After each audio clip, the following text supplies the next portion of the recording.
Muy bien, entonces, resumiendo el tema de calefones a gas, les dije cómo funcionaba. Ingreso entonces en la parte inferior en la parte inferior, más o menos 1,50 m de nivel de piso terminado. Por el lado derecho del artefacto, inferior y hacia la derecha, entra el agua a menor temperatura, recorre el mismo, sale por la parte inferior también, a la misma altura por donde ingresó, del lado izquierdo, y de ahí va a distribución, llave de paso únicamente antes del ingreso. Nada más. Bueno, se ubica, como tiene una cuestión de caños de ventilación, su ubicación debe permitir una extracción de esos gases hacia el exterior, ¿sí? Por lo tanto, está bueno que se ubique en un lavadero eh, o en una cocina. Luego vamos a ver más detalle, pero para que lo coloquen por lo menos en el trabajo práctico, si ese caño de ventilación que extrae los gases producto de la combustión tiene que hacer un trayecto horizontal, en realidad no va a ser horizontal, tiene que tener una pendiente de 4% hacia el extremo, hacia la salida, una pendiente hacia arriba y hacia la salida de por lo menos el 4%, y una longitud no mayor a 2 metros, dice la normativa. Esto es como para que tengan en cuenta a la hora de la elección del lugar donde van a instalar el calefón o el termotanque a gas, cuando es a gas. ¿Ok? Eh,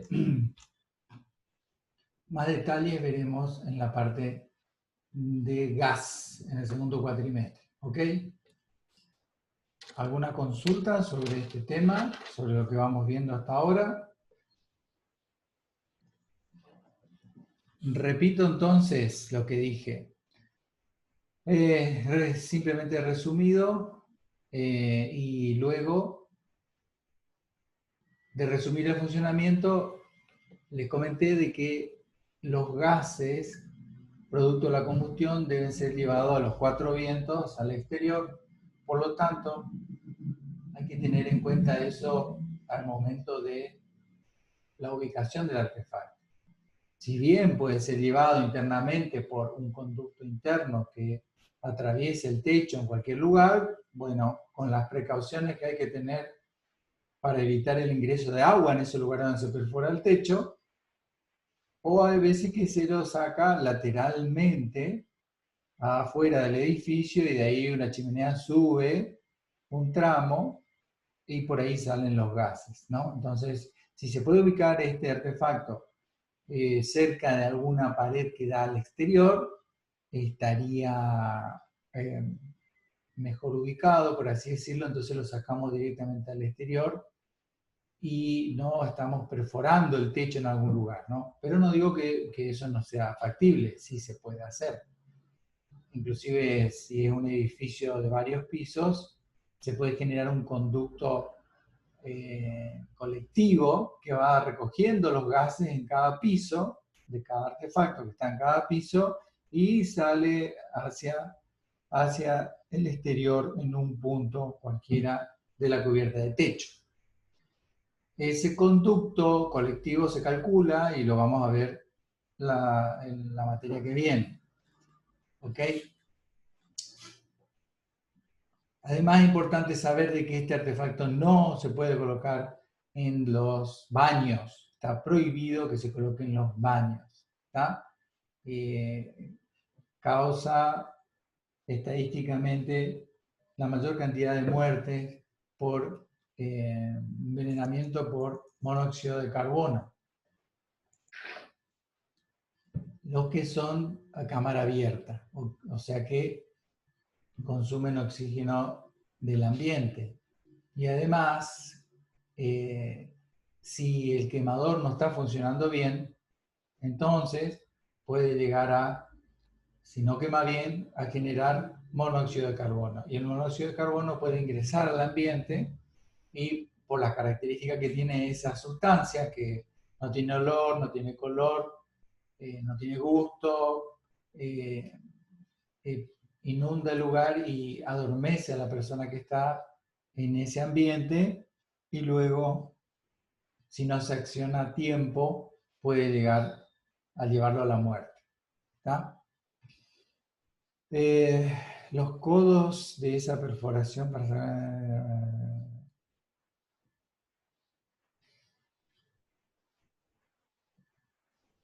Bueno, lo que dije con respecto a que si el artefacto no está ubicado así sobre una pared que al exterior, sino un poco más en el interior de la vivienda, y se quiere no llevar por un conducto interno los gases hasta la cubierta de techo, si no se lo quiere extraer lateralmente, ese caño de ventilación deberá tener como máximo 2 metros de largo.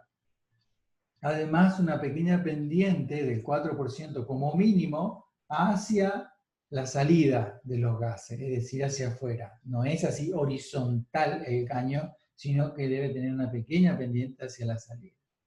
¿Está? Y además, bueno, hay otros datos, pero que lo vamos a ver mejor en gas, que tiene que ver con el tipo de material, con el diámetro requerido para ese caño de ventilación y cosas que veremos mejor en la clase, en la materia que viene. Por ahora, ustedes solamente ese dato de longitud es el que le tendría que servir. Y si van a colocar el calefón más internamente en la vivienda, en ese caso debe proveer de algún espacio para poner conductos para llevar los gases producto de la combustión hasta el techo, a que atraviese el techo internamente. ¿Está?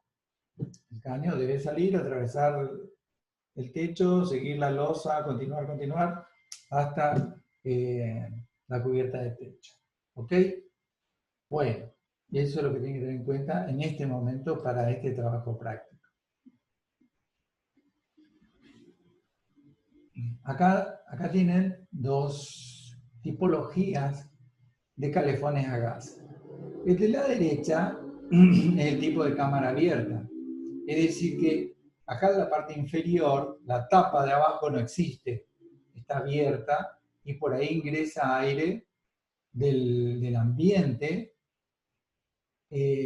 para mezclarse.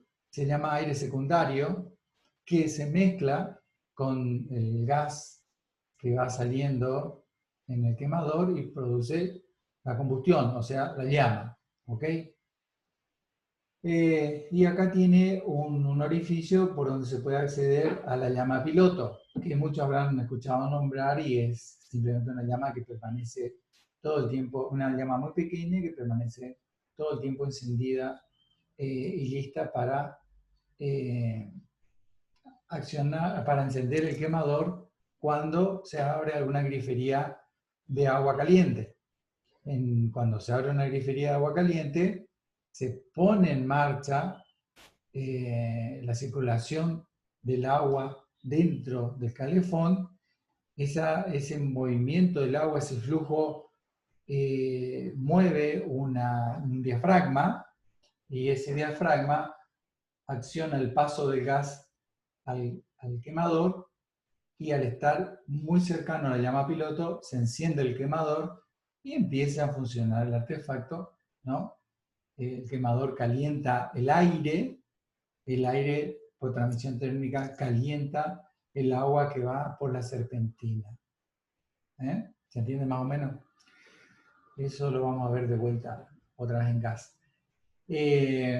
Cómo es el funcionamiento de la llama piloto, que muchos ya, si tienen calefón, saben cómo es, y los sistemas de seguridad que tiene. Este caso de la derecha, entonces, toma aire del ambiente donde está instalado. ¿Ok? El de la izquierda es similar, solamente que tiene este accesorio que es un elemento por donde ingresa el aire del exterior, pasa por el quemador y vuelve a sacar los gases producto de la combustión hacia el exterior. ¿De acuerdo? Y se denomina de tiro balanceado.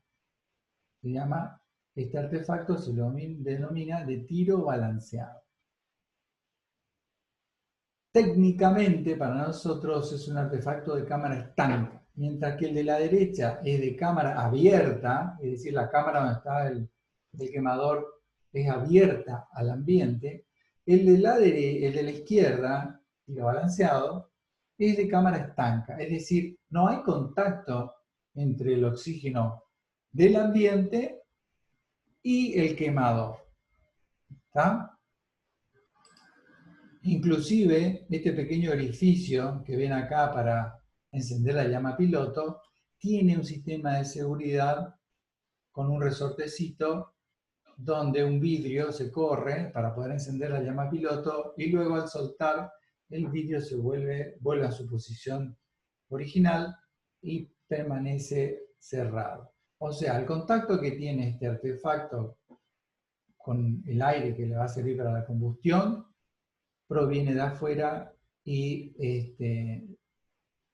los gases producto de la combustión salen hacia afuera. Por lo tanto, este artefacto debe ser colocado sobre una pared que da al exterior.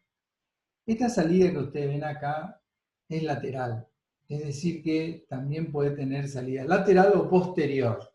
O sea, este calefón puede estar con la espalda hacia una pared que da al exterior o lateralmente contra una pared que da al exterior. ¿Se entiende? O sea, lateralmente o posteriormente debe salir al exterior. ¿Ok? Bien.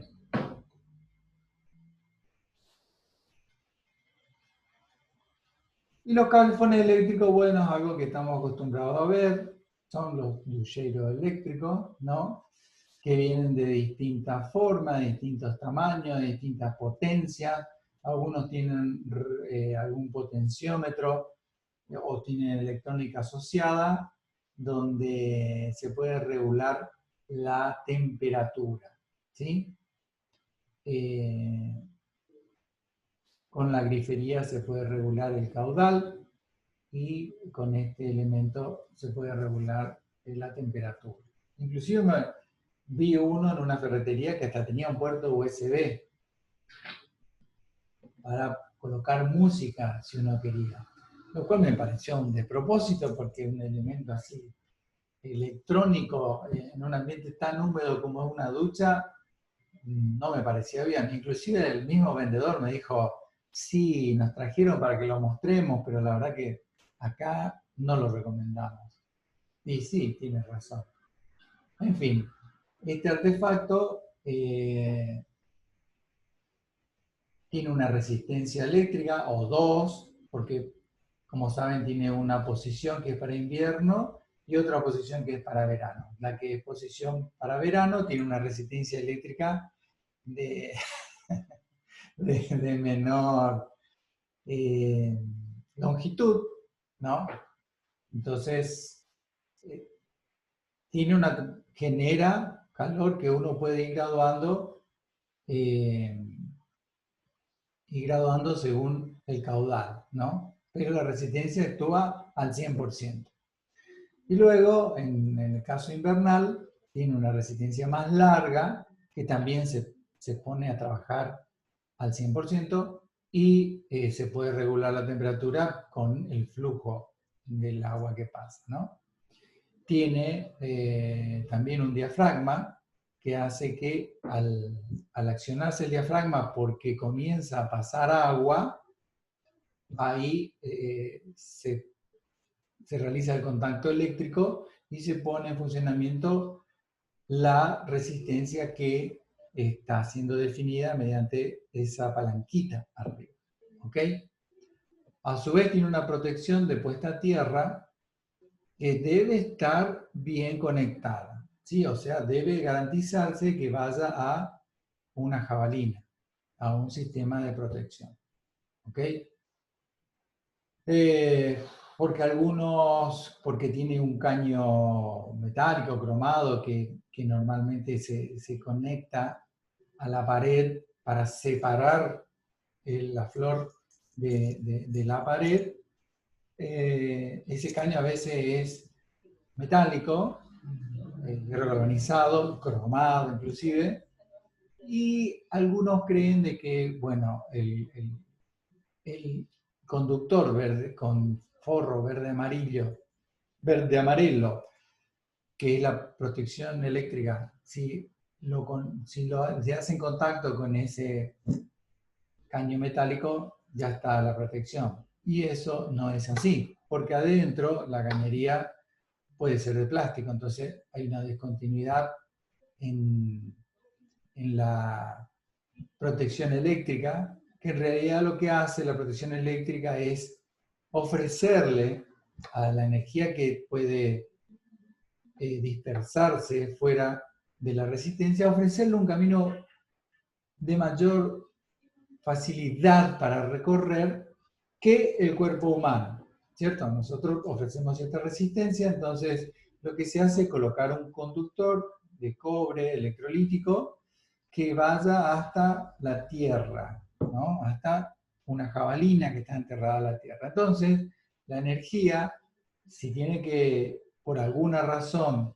ir por otro lugar que no sea la resistencia eléctrica, elige ir por el cable, por el conductor de protección eléctrica, el verde amarillo ese. ¿Por qué? Porque tiene una resistencia tan baja que prefiere ir por ahí, porque es muy fiaca. Naturalmente la energía va por el lugar que más le resulta fácil ir. Entonces, en vez de ir por el cuerpo humano, que tiene una resistencia mayor, prefiere ir por el cablecito de protección eléctrica. Entonces, por eso ese cablecito debería estar bien conectado a un sistema que vaya a jabalina y una buena puesta a tierra. ¿Ok? Además de la lucha, vienen piletas de lavar en la cocina. Sí, correcto, Raúl. También existe el artefacto generador de agua caliente, que puede ser una grifería, ¿no? Que tiene una resistencia interna, y ahí también se puede regular la temperatura a la que sale el agua. ¿Sí? Está muy bueno eso también. La ducha también puede llegar a tener una grifería, no un chuveiro eléctrico, pero sí puede tener una grifería dentro de la cual hay una resistencia, y el agua fría, al pasar por donde está la grifería, se calienta, se eleva su temperatura y llega a la flor a la temperatura deseada. He visto alguna de esas griferías, no se venden acá normalmente, no son muy solicitadas porque tienen un costo, además hay que saber instalarla, además hay que saber mantenerlas o repararlas en el caso que sea necesario.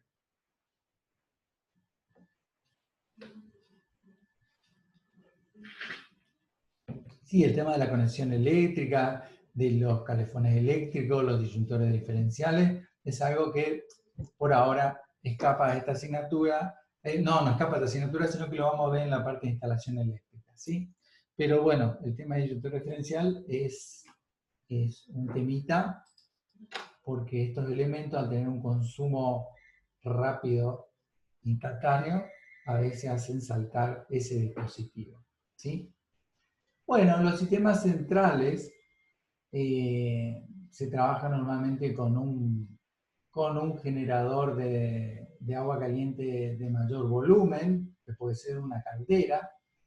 Y ustedes cuando hablan de caldera, o yo cuando hablamos de caldera, a veces nos imaginamos, no sé, un lugar sucio, en el sótano, casi alguien con una pila de carbón, metiendo en un horno o algo así. Nada que ver con lo que existe hoy en el mercado. Las calderas hoy son unos elementos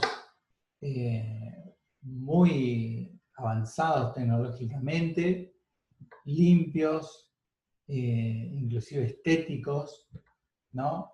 entonces la generación de agua caliente, que puede ser eléctrico, por supuesto. Hay varias viviendas familiares que tienen un alto consumo de agua caliente y que entonces colocan una pequeña caldera, ¿no? Y bueno, les digo, son fáciles de instalar. Eso sí, tiene un alto consumo eléctrico, por supuesto, las que son eléctricas, ¿no? Y bueno, existen varios sistemas de funcionamiento. Algunos hacen pasar directamente el agua que se va a consumir por la caldera, y se eleva su temperatura y va a consumo, ¿no? Bueno, en ese caso, lo que puede ocurrir es que como el agua contiene ciertas sales, al ir pasando por la caldera todo el tiempo, bueno, vaya generando incrustaciones de sales dentro de la cañería, hay que hacer el mantenimiento o cambio de algunos tubos, algunos caños al correr del tiempo, ¿no? Por supuesto. No es algo con mucha frecuencia. Entonces, a veces existe otro tipo de instalación donde se coloca un tanque intermediario, ¿no? Entonces, desde la caldera se genera el agua a elevada temperatura que pasa por un serpentín dentro de ese tanque intermediario, ¿no? Dentro de ese tanque. Entonces, por transferencia de calor desde ese serpentín, se va transmitiendo calor al agua de ese tanque intermediario, y desde ese tanque intermediario es de donde se produce la distribución de agua a los distintos artefactos que requieren agua caliente. Como pueden ver en este esquema que está a la derecha. Entonces, ¿qué pasa con esto? De que el volumen de agua que pasa por la caldera es siempre el mismo, que va girando, girando, que va circulando, circulando, ¿no? Y al ser el mismo el volumen de agua, llega un momento que se equilibra químicamente, no tiene más sales para depositar en ningún lugar, y por lo tanto queda estable y no hay más aporte de sales a las cañerías que pudieran ir obstruyendo lentamente la misma. ¿Ok? Entonces, de esta forma, bueno, se resguarda mejor todo el sistema de generación de agua caliente dentro de la caldera, ¿no?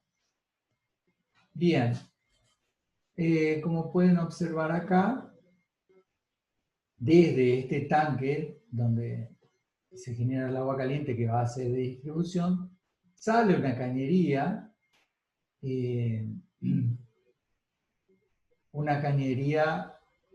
que se eleva, que es esta que estoy señalando, para distribución, y de ahí se va distribuyendo a cada uno de los, supongamos que sean varios pisos, se va distribuyendo a cada uno de los grupos húmedos que van necesitando agua caliente, ¿sí?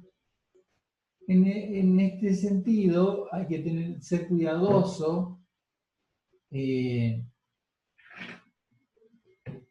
para ubicar por ahí estratégicamente el generador de agua caliente, de modo que en el sentido de los individuales, quede a una distancia tal de que no sea necesario ocupar mucho volumen de agua hasta llegar a la temperatura deseada en el artefacto, ¿no? Que no haya mucho recorrido, porque eso significa, bueno, pérdida de agua y pérdida de energía, ¿no? Hasta que llega ahí. Entonces, más o menos estaría bueno colocar estos artefactos en la vivienda en un lugar donde esté más o menos el baricentro del uso de los artefactos o de los grupos húmedos, o bien, si es mucha la distancia que hay, bien se podrían colocar dos artefactos generadores de agua caliente, ¿no? Por ejemplo, uno en cada piso, o uno en cada sector si están muy separados, ¿no? Para que el trayecto entre el generador de agua caliente y el artefacto no sea demasiado largo. ¿Está? Y por supuesto que toda esa cañería de agua caliente de distribución sea tratada, sea protegida con algún elemento térmico que dificulte aún más la transferencia de calor de la cañería hacia el entorno, que puede ser el interior de una pared, por ejemplo, o el exterior, depende si la cañería está embutida o no. ¿Ok? Bien, esa es la idea.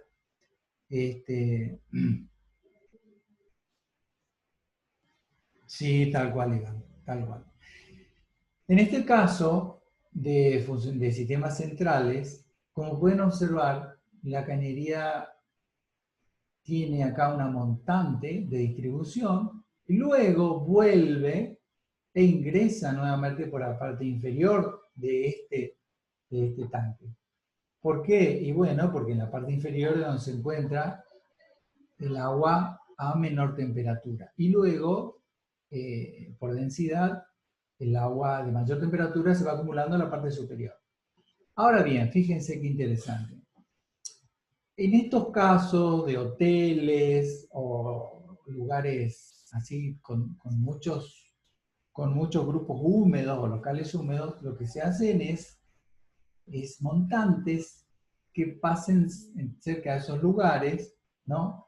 Y el agua caliente está continuamente circulando a través de las cañerías, ¿sí? O sea, que en la montante constantemente hay agua a alta temperatura, ¿sí? De modo que cuando alguien abre un artefacto, una grifería de un artefacto, alguien abre la grifería, a corta distancia ya está en la montante y por lo tanto rápidamente tiene agua caliente. ¿Está? Porque si no, imagínense, si esto es en un solo sentido, como suele ser en las viviendas no tenemos el tema de la recirculación, sino es cañería desde el generador de agua caliente en un solo sentido hacia los puntos de utilización. ¿Ok? Si fuera así, en un hotel, por ejemplo, imagínense que sale del tanque y bueno, pobrecito el usuario de la última grifería, todo lo que tiene que esperar hasta que el agua, o sea, hay una cuestión de incomodidad. Pero además de la cuestión de la incomodidad, tenemos el tema del desperdicio de agua y de energía que generaría eso. Por eso es una cuestión un poquito más de detalle, pero en el tema de sistemas centrales, se realiza un circuito donde todo el tiempo está el agua circulando. Y circula naturalmente porque acá, por esta montante de agua caliente, el agua al ser más liviana va subiendo, de cierta manera va bajando su temperatura y entonces por esta otra columna es más densa el agua y por lo tanto tiende a bajar, ¿no? Y si el edificio es suficientemente alto, esto es naturalmente se llama un sistema de termosifón. Si el edificio no es muy alto y es más horizontal, más extenso que alto, en ese caso hay que colocar una pequeña bombita de circulación que se coloca acá al ingreso del tanque y con eso se hace una lenta recirculación del agua por o por los anillos que puedan llegar a generarse. ¿Está? De esa manera, bueno, la idea es que rápidamente se tenga agua caliente en los puntos de utilización. ¿Sí? Acá además, cuando la cañería es muy larga, se suelen colocar algunos elementos como estos rulos de dilatación para que con el cambio de temperatura que puede haber, el material al dilatarse, contraerse, no se dañe o no haya problema en las uniones de accesorios con los caños. Entonces, estos rulos de dilatación que se generan dentro de unos plenos verticales, de los cuales hablamos en la clase pasada, y la cañería esta, bueno, está bueno obviamente que vaya suelta dentro de sus plenos, apenas agarrados con unas grampas, entonces permitan cierto juego, porque con los cambios de temperatura dilatan y contraen, ¿sí? Entonces, ahí adentro de esos predios se hace un pequeño, hay un pequeño que no es así un rulo, así como figura ahí, sino que simplemente se pone 4 curvas y esas 4 curvas permiten un pequeño desplazamiento de la cañería en su trayecto vertical sin que afecte las uniones entre accesorios y cañería. ¿Estamos?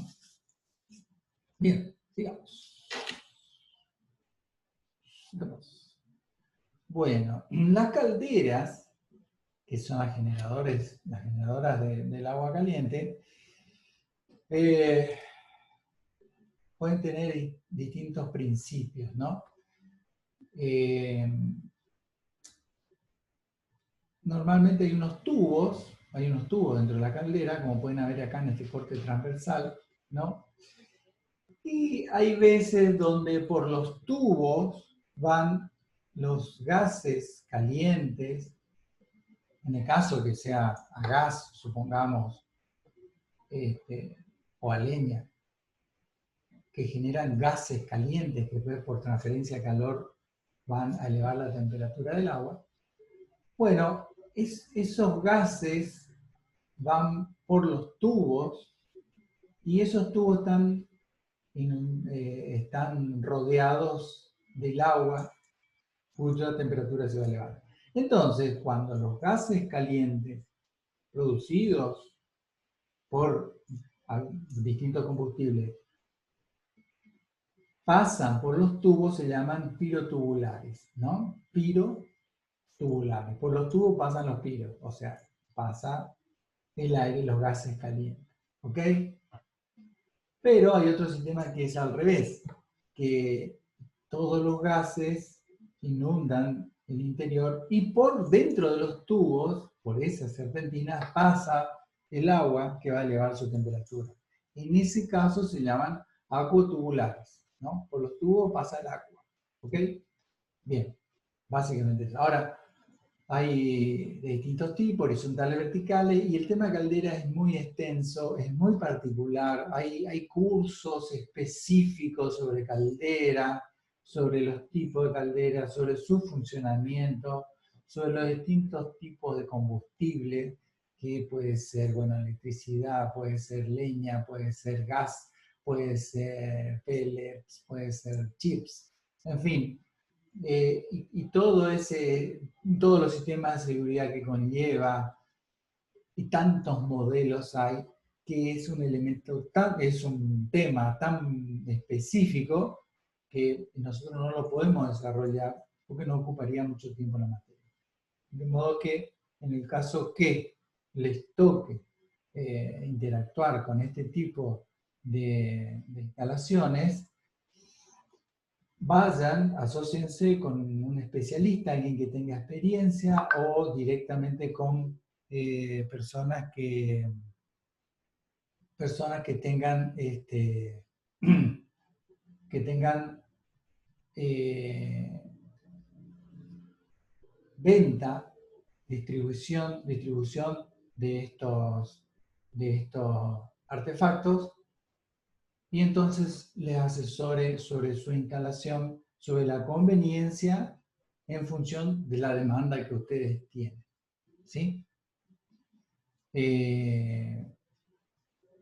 Ya les digo, si es para una vivienda familiar, existen de pequeños tamaños de calderas, pero que abarcan lo necesario para una vivienda, más de lo necesario para una vivienda común. ¿Está? Bueno, acá yo saqué de YouTube uno de estos videos de personas que rompen mitos, algo así, que son muy conocidos, donde hacían explotar a propósito un termotanque para que se vea lo peligroso que pueda llegar a ser. Acá, a distancia, no sé cómo funcionaría eso, yo lo juego en el aula virtual para que lo quiera ver y nada más. no sé cómo se llaman, rompedores de mitos, o bueno, algo así, matadores de mitos, algo por el estilo. Bueno, también les queremos comentar el tema de los calefones solares, que un poquito en la clase pasada habíamos visto, y que está compuesto por una serie de placas que se denominan colectores solares, por donde circula el agua cuya temperatura se quiere elevar. Y un vidrio encima. Las placas tienen un fondo negro y unos tubitos que pueden ser metálicos o vienen unos chinos que son de vidrio, ¿no? Y arriba un vidrio. Entonces, la radiación solar, cazadores de mitos. Ahí está. Gracias, Saúl. Cazadores de mitos. Entonces, la radiación solar ingresa y por efecto invernadero pasa el vidrio como si no existiera, pero cuando rebota en el fondo y quiere salir, las ondas de calor no pueden salir porque cambia la frecuencia al rebotar contra el fondo y entonces el vidrio se le queda como algo opaco. Entonces se va acumulando calor ahí adentro, de modo que el agua que va entrando a menor temperatura por la parte inferior de los colectores solares se va calentando, por menor densidad se va elevando y es colectada en la parte superior de los colectores solares. ¿A partir de dónde viene el agua? Bueno, viene de este termotanque de acumulación que es asistido desde los tanques de reserva. ¿Sí? Bueno, hay toda una relación, la altura que debe haber entre el tanque de reserva y el termotanque de acumulación y cómo los colectores solares también deben estar a un nivel inferior que el termotanque de acumulación, ¿no? Entonces el agua fría, el agua a menor temperatura, el agua natural, viene de los tanques de reserva, ingresa por la parte inferior del termotanque de acumulación y también desde la parte inferior sale el agua que va dirigida a los colectores solares. Ahí se produce la elevación de la temperatura, sale por la parte superior de los colectores solares y retorna al termotanque de acumulación ingresando por la parte superior. Desde el otro extremo, también por la parte superior, sale una cañería que va a distribución de agua caliente. ¿Ok? Esto puede tener una bombita de recirculación, puede tener caños de ventilación, sistemas de seguridad, etcétera, etcétera. Pero básicamente ese es el funcionamiento de la generación de agua caliente por calefón solar, ¿sí?